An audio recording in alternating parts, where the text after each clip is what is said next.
let's start the pledge. I pledge allegiance Allegiance to the flag of the United States of States, America, to the and republic to the republic for which it stands, one one nation, nation, under under God, God, indivisible, with with liberty and justice for all. Okay, and now we will do the four-way test, and I will lead the four-way test of the things we think, say, or do. Number one, is it the truth? Truth, 2, Is it fair to all? fair to all concerned, 3, will Will it it build goodwill better and better friendships? friendships, 4, will it be beneficial? be beneficial beneficial to all concerned. Okay, well, we'd all be wise to read that 4 or 5 times a day to each other, based upon current events. But anyway, moving along to our program, do we have any announcements? Oh, hi, Leo. Welcome. Thank you very much and Happy New Year. Thank you. Happy Fred? New Year to you and Happy New Year Thank to you. everybody. We live Yeah, in I've got some exciting announcements, times once Fred. again. Say again. I've got some announcements. Oh, good. Richard. Good. Can you guys hear me okay? Yeah. We I can. have a new different headset. I want to make sure it's working right. So upcoming meetings next week, January 14th, we have the Lion Air Museum. Tentatively scheduled for Thursday, the 21st of January, we have OC Parks. January 28th, Museum of Flight from Seattle. Gary Heath is an expert in that. He's going to give us a virtual tour, right, Gary? I could run you a video right now. Okay, no, thank you. Mark Elliott will be doing Teacher Good Ideas Awards on Thursday, February 4th. Neil Kelly, the Orange County Registrar of Voters, will be doing our program on Thursday, February 11th. Thursday, February 18th, Second Harvest Food Bank. February 25th, Thursday, we will have the Transportation Corridor Agencies, also known as the toll roads. And Thursday, March 4th, Habitat for Humanity, Orange County. We also have Peterson Automotive Museum on deck. We don't have a date locked in for them yet. So good reason to spend an hour with us on Thursdays. Well, you're doing a great job, Richard. Thank you. I'll make sure you put that in my performance evaluation. My boss is working on it right now. I thought you said that last week. He's still working on it. Would you like me to write you a note? Yeah. Okay. Are there any other announcements?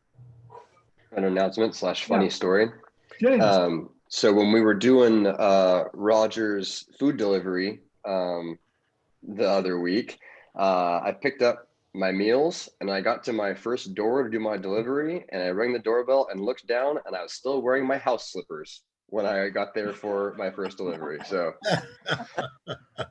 I debated driving home and changing, but I was like, you know what? We're just out here doing good stuff. So I just wore my slippers for the rest of the houses that I did my deliveries to. There you go. There you go. Hey, I got a quick question. I think in the calendar, there's still a listing for this year to do a 100-year anniversary for you guys. Is there something being planned still? Yes. Yeah, that's something we're working on. I think that we're going to talk about that a little bit more in depth at the next meeting, board meeting. Okay. Yeah, I saw it in the calendar. That's what I was wondering. We had paid for it last year and then it got canceled, obviously. Yeah, I don't have my picture up. Okay. Who else has announcements? Lori? Thank you. No announcements, Lori? I think I already blew it in the beginning today, so I'll. Vic Anderson. Helen. Can't hear you. You must be muted. I just want to do a shout out to Lori and Jonathan and Roger for the fabulous job that they did to get the gifts for the two families and food and bring it to them to give them a Merry Christmas, Happy Holiday, Happy Hanukkah. It was really wonderful on our behalf. Here, here. Great. Yeah. Thank you, Laura. I agree. Well, thanks for everybody that put that together. It's, it's kind of like the starfish. The starfish, they're all up against the sand. The kid throws one back and said, well, you can't save them all. Yeah, but I can save one. So we touched a couple families, and if there's 40 Rotary clubs, they touch 2 families, that's 80 families. And it's a cumulative effect. We're a small club, but there's lots of small clubs in Orange County. I never realized how many Rotary clubs there were until I was at Pets. And I didn't count. I did count them at one time, and I don't remember what the count is, but it's probably 20. Lane probably knows exactly, but every Rotary club is doing something, and it's really a great organization. Okay. Is it your birthday tomorrow, Fred? And no, I'm not until April. I share the birthday with Queen Elizabeth.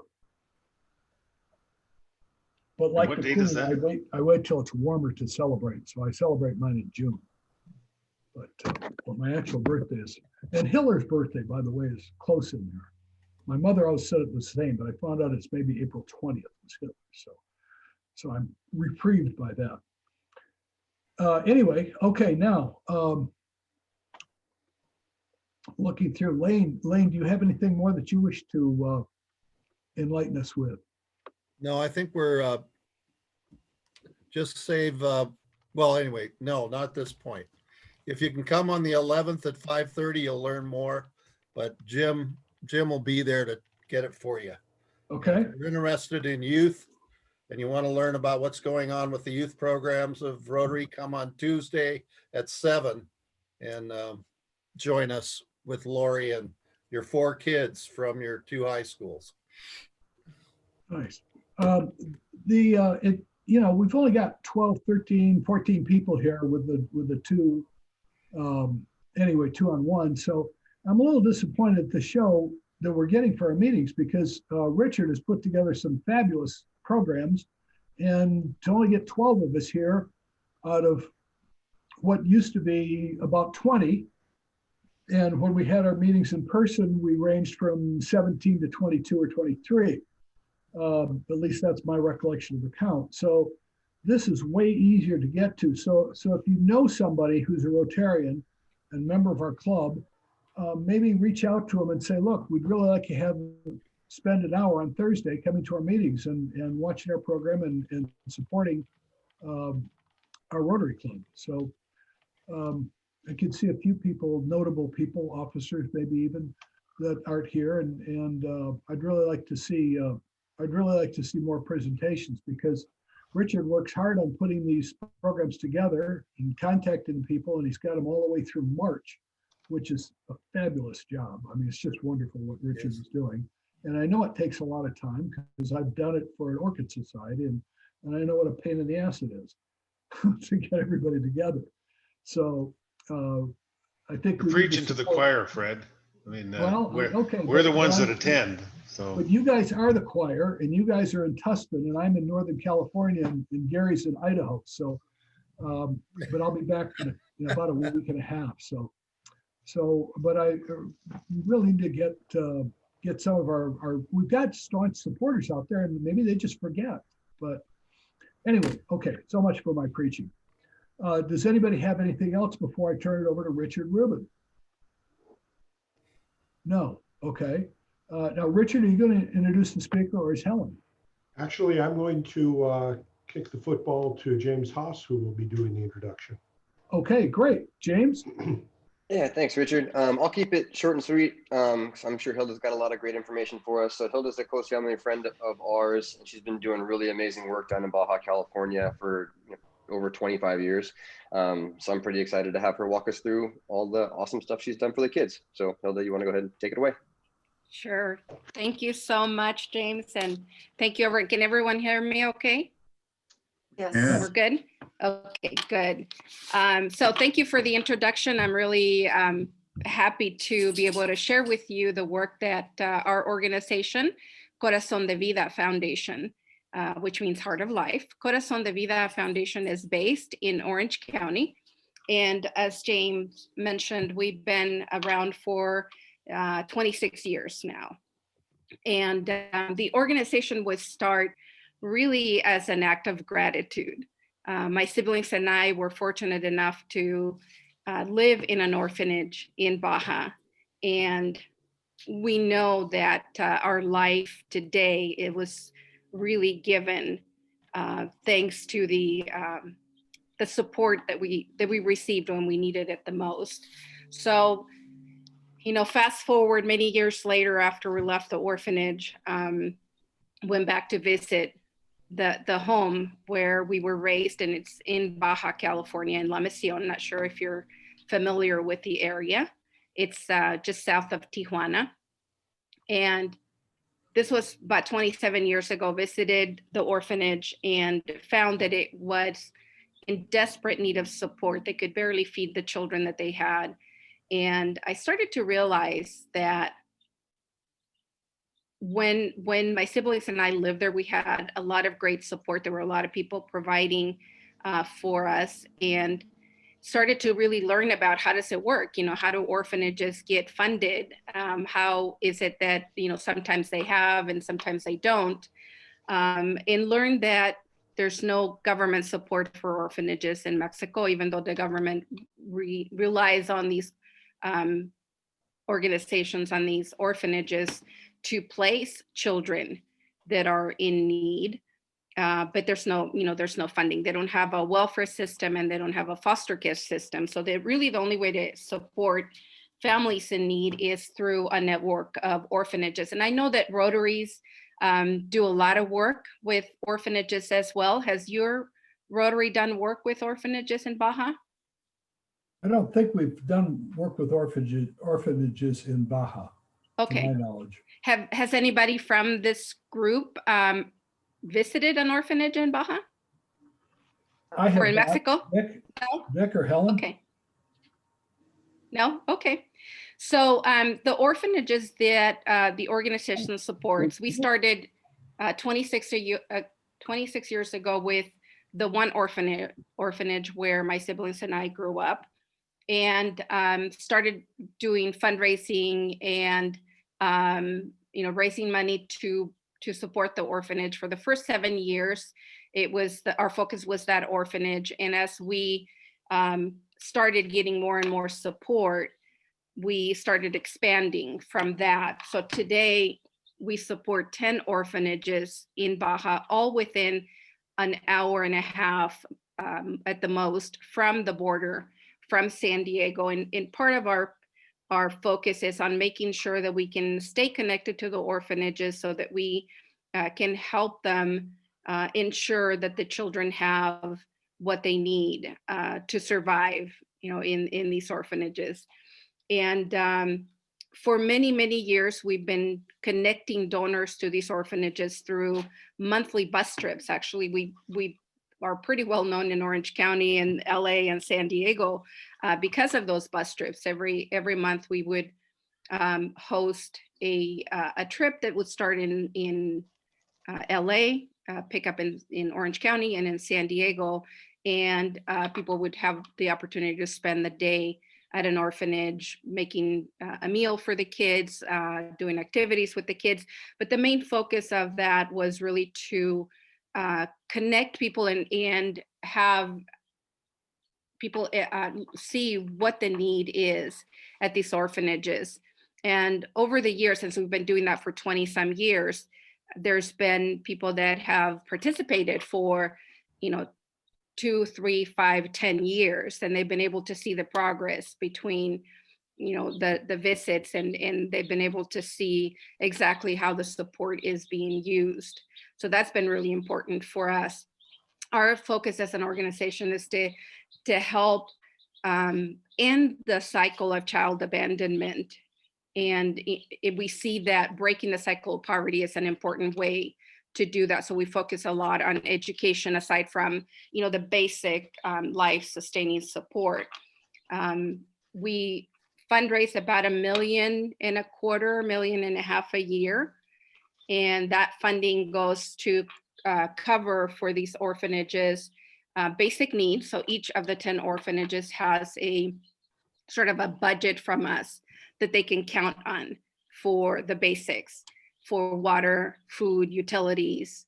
And, we're not 100% of the support for any one of the orphanages because we want to make sure that they have diversity of support, but we are a consistent source of support for the orphanages. They know, the directors know that every month they are going to receive the amount that's budgeted for them so they can, again, pay for utilities, buy food, and cover the items that are not donated in kind. They get a lot of donations of clothing, and they get some support for construction projects and things like that. Some food, food staples, but there's always a need, for the kind of the white spaces, the in-betweens. And we want to make sure that all of that is covered for these orphanages. So as an organization, we know that our primary focus is to fundraise, to make sure that we have the funds coming in regularly so that we can support these orphanages. And for many years, we just didn't think that we could kind of go up the ladder in a sense, from just providing life-sustaining support, just feeding the kids. But we've always known that if we're going to end the cycle of child abandonment and poverty, that we need to give these kids the tools that they're going to need in the future to be successful, to support themselves and their communities, in their own families in the future, and they don't have to rely on these orphanages to care for their children. So we started about 12 years ago. About 8 years ago, we started also funding continuing education. And that was for the kids that are aging out of the orphanage system. We've been putting them through college, mostly through the local Baja University, which is a very good university. And we started with 3 students 8 years ago. We've already put through about 35 past orphanage residents through college, and have graduated in degrees from nursing to psychology to business to medicine, you name it, architects, we've got them all. And it's been really rewarding to see these kids that didn't even think that they had a future in the world, and to see them now as successful professionals, supporting their communities, supporting the orphanages, being role models for the children that are at the orphanages today. Has been really, really amazing to see. Over the years, we've partnered with quite a few Rotary clubs to do special projects, to do construction projects and those kinds of things. We've done in the past medical and dental missions and eye care, type missions with different Rotary clubs. So we know a lot about a Rotary, and it's been an amazing partner for us. I'm super glad to be able to introduce our work to you, so that, we can expand on that. I have a short video from one of the orphanages I'd like to show you. It's only like 5 minutes.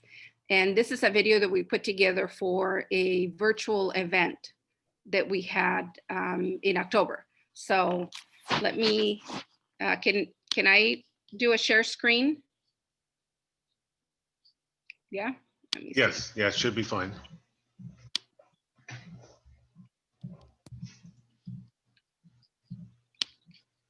Can you see it?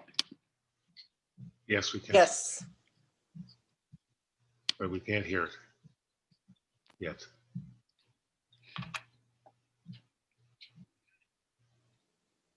Is there supposed to be sound?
Are you going out for a ride?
Hi. So were you able to hear from the beginning?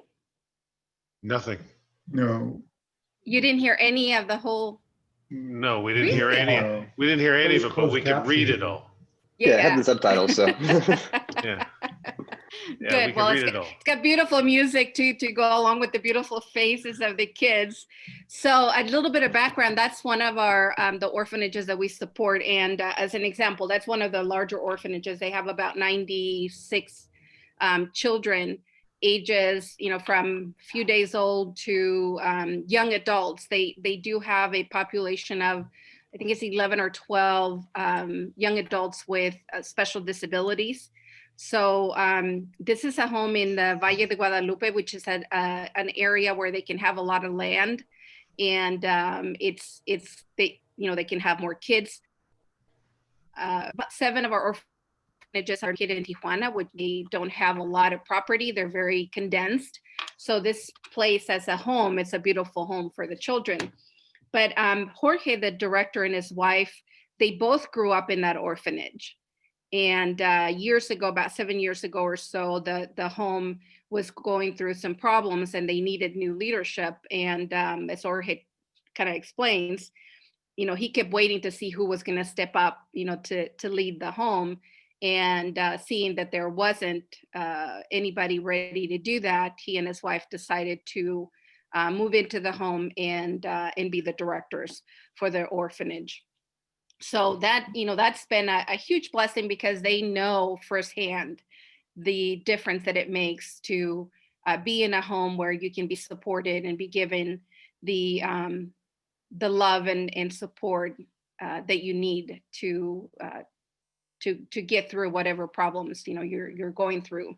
And he was also explaining that the children I brought to the orphanage by the Mexican government, so by the Department of Social Services.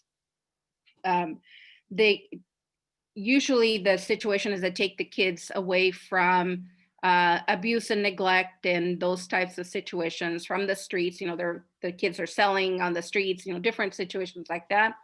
And they'll bring them to an orphanage while they do an investigation to see, are there any family members that can take the kids, or what do they need to do with the parents? So say if it's a situation where the parents are drug addicts, as an example, they're given the opportunity to go through a rehab process and then eventually come back and get their kids.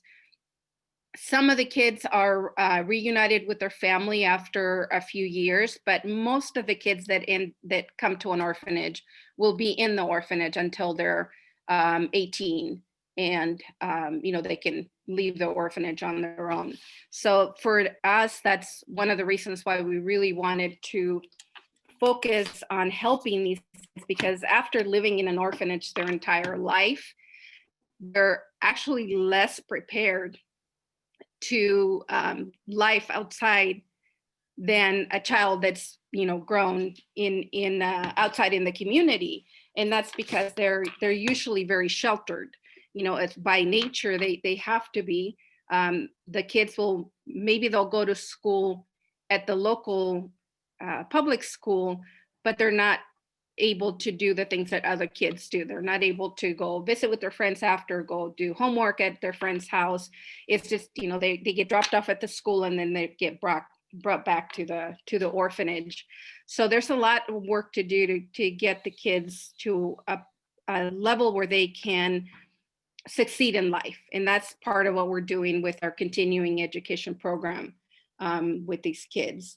This year has been super, super tough for everyone. Aside from our own issues as an organization, being able to fundraise, we have relied heavily on events and activities like that obviously this year we weren't able to do, or this past year, 2020. But for the orphanages, it was especially critical because same thing, the kids weren't able to go to school. So they've been all doing remote schooling. And imagine if you know anybody that has, a kid or two or three at home that have to homeschool or, virtual learning, it's so tough to do. And just imagine what an orphanage has to do with 30, 40, 50 kids that have to take different classes, be on Zoom or whatever other platform is being used. But the first issue is technology.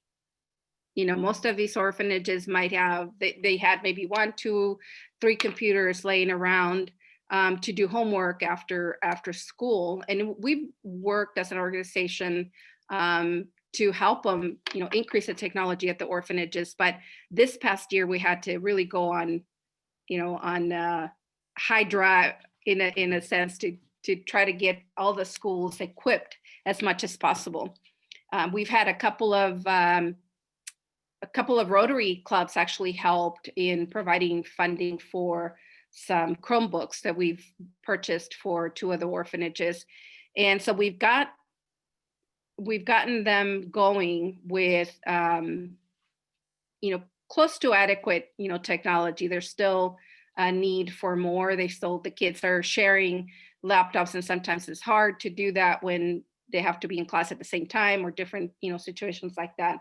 So that's still a continuing need for the orphanages, just technology in general. But it's amazing that they've been able to make it through all this, the pandemic and being home all the time. Their only outing, in a sense, for the kids was going to school during the week. And this past year, they haven't even been able to do that. So it's been a little tough. We hope to resume our trips sometime in the future. Hopefully we're thinking maybe second quarter, but who knows? It's been pretty tough. So I'm open to any questions if anybody would like to hear more about our work, the orphanages, their needs. I have a question, Hilda. When you guys have people come down and do the orphanage visits, who coordinates that and how does that get set up?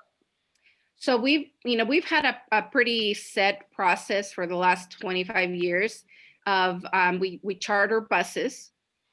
So we charter a bus and we create a sign-up form and we send it out to our database to, so people can sign up, whoever wants to go for the day.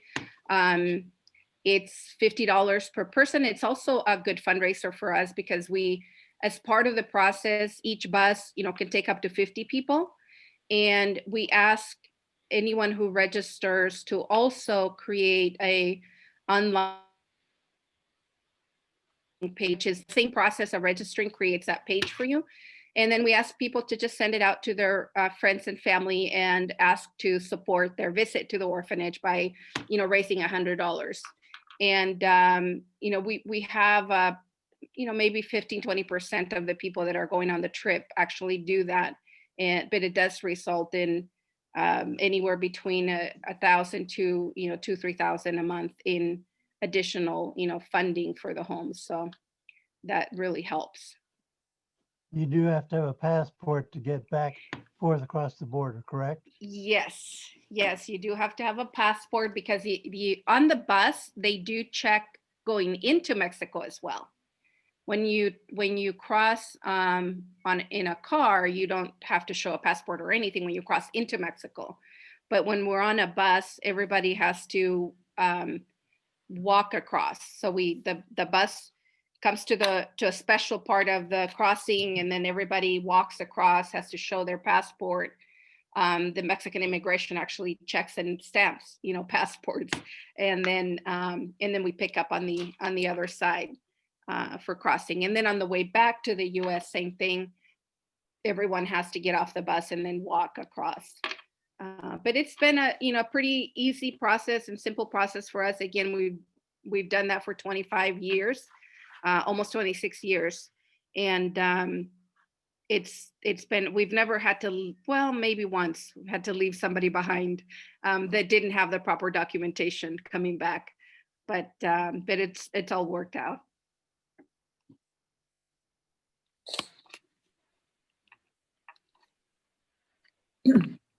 Well, 80-90% is pretty good on that. You lose one or two. We're not big. Yeah, exactly. You can't necessarily. Anyway, it's that was your video was good, even though we had to read our way through it. I know everybody was looking madly at the letters below, but we got the picture of that. It came through pretty clearly. I must have missed this, but you sponsor or raise funds for a lot of different orphanages? We have 10 orphanages that are part of the Corazon de Vida support. And each of those orphanages, they range in size between 20 kids to all the way to 120 kids. And these are homes where we provide regular monthly funding to support their basic needs: water, utility, food. And then we also provide funding for schooling. Some of the orphanages in Tijuana, for K through 12 schooling, some of the orphanages in Tijuana are in areas that are not very safe. So the kids from the orphanage go to private schools. There's quite a few in the area, and they're, not like a private school in the US where, would be hundreds of dollars or thousands of dollars to send your kid to that school. But these are it's almost like community schools, but there's a fee for the kids. And it's probably around $70 a month per child. And so 3 of the orphanages in Tijuana send their kids to private school, and Corazon de Vida supports that. Do you allocate the money on a pro rata basis, or so much per kid, or do you say so much for the utilities and then so much per kid after that? How do you? Yeah, we usually will work with them on identifying the budgets for that, for utilities, and based on the number of kids, the amount that we provide for food, and so that's how we allocate the regular funding for schooling. For instance, we go based on exactly what the cost is. Do some of the orphanages do their own fundraising? Yes, most of and as I mentioned earlier, we try to not be 100% of the support. The orphanages, we want, our main focus is on being a consistent source of support for the orphanages. We know that they're connected to a lot of other organizations and churches, and sometimes these organizations will provide funding once a year, or maybe they'll come in once or twice a year with supplies, those kinds of things. So we want to kind of cover the white spaces in a sense, and just make sure that the orphanages have what they need to provide for the children. Because sometimes if, certain months, December, for instance, and sometimes the summer are good times for the orphanages because that's when the churches, the schools, and organizations like that come down to visit, and they'll bring supplies, they'll bring funding, but then the rest of the year they're without. So we always focus on being a consistent source of support for them. Interesting. Okay, are there any more questions? Yes. I wanted to know if you were affiliated in any way with the Corazon house building project in Tecate. Yeah, no, we are not. We're not associated with them. They're a great organization as well. And I know that sometimes people confuse the two organizations, but as you mentioned, their focus is building homes, and our focus is orphanages. So. Okay, you had mentioned that you had done some building too. Yes, we do within the orphanages, building when they need additional dorms and a lot of repairs. There's always a need for repairs and those kinds of things.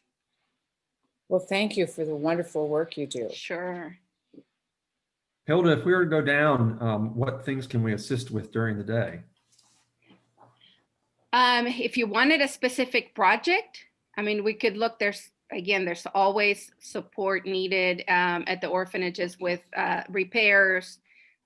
We were just yesterday visiting a couple of the orphanages, and one in Tijuana that has usually between 15 and 25 kids. It's a house, and I was noticing that it needs a lot of repairs. A couple of the bathrooms are not working, and it could use a really good painting and cleanup, so there's always work. It just depends on what kind of a project you want to take on. When we do our bus trips, we're really only on site for about 4 or 5 hours. So our focus is on having people connect with the kids and, do activities, arts and crafts, play games. That's what I was referring to. Yeah.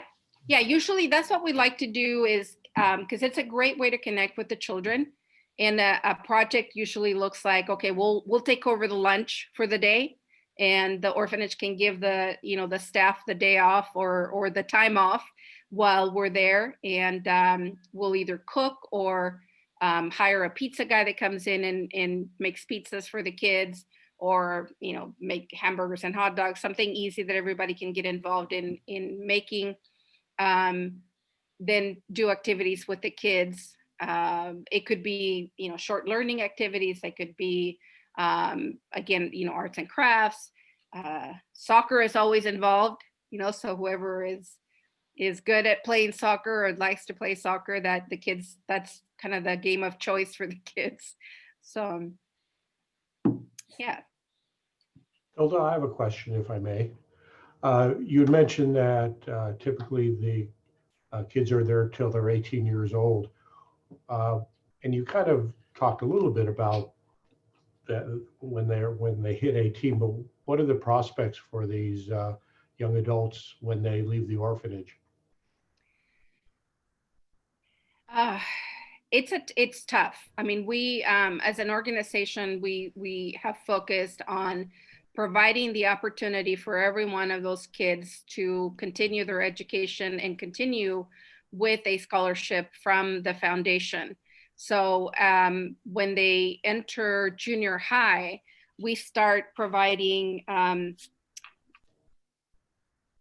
sessions and education. We do a session over at the local university, where the kids are invited to come in and see what's available to them in terms of continuing their education.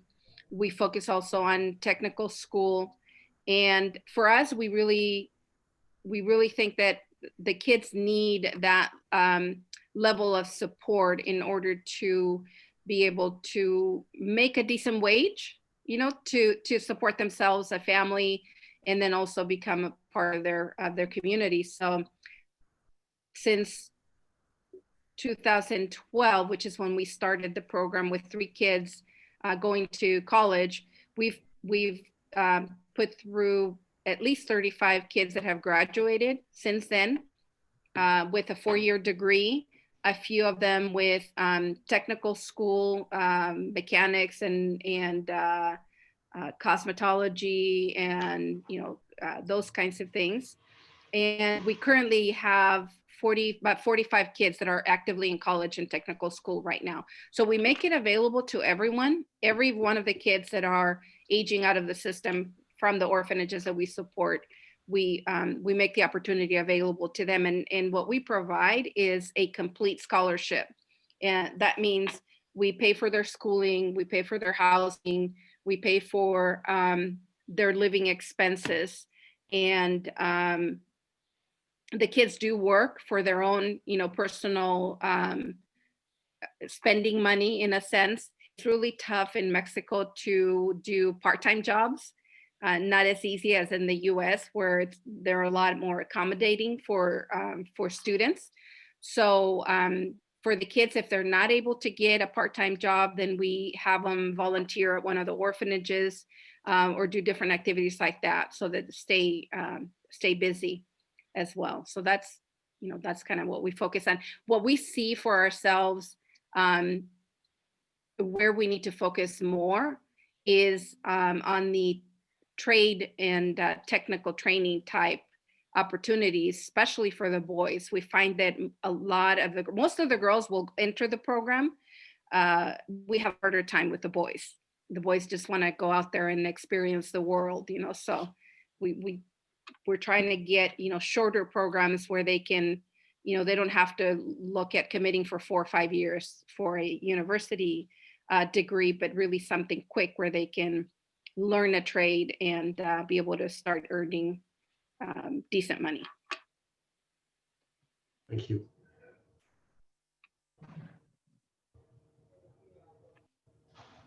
Anybody else?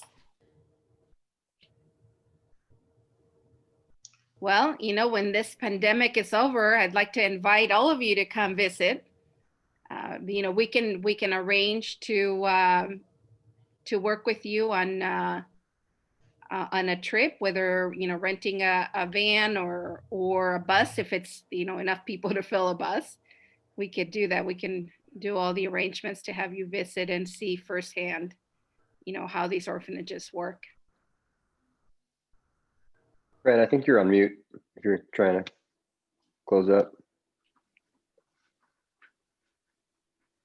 You're on mute. Fred? Yes. Okay. Oh, there you go. Sorry, was I muted? Yep. Yes.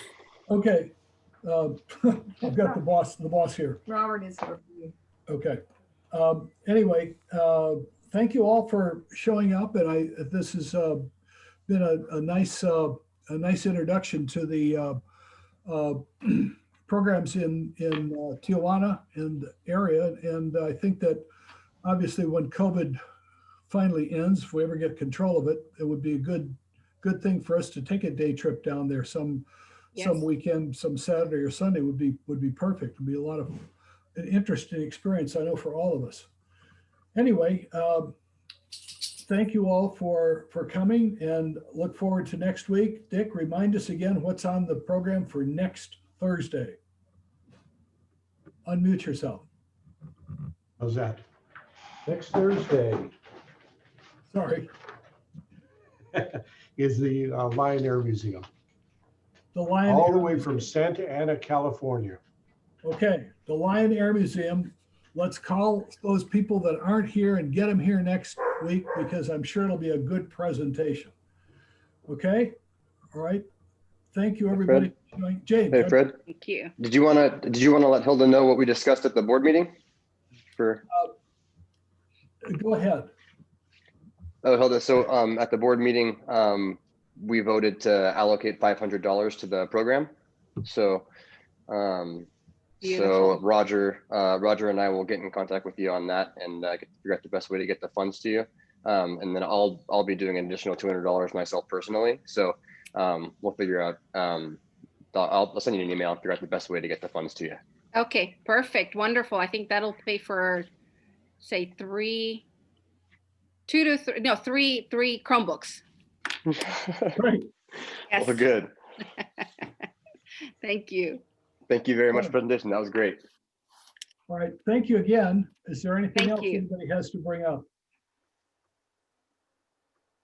No? Okay. Thank you all for coming, and I'll see you next week. Same bat time, same bat station. Wonderful. Bye-bye. Thank you. Bye, everyone. All right, thank you. Bye.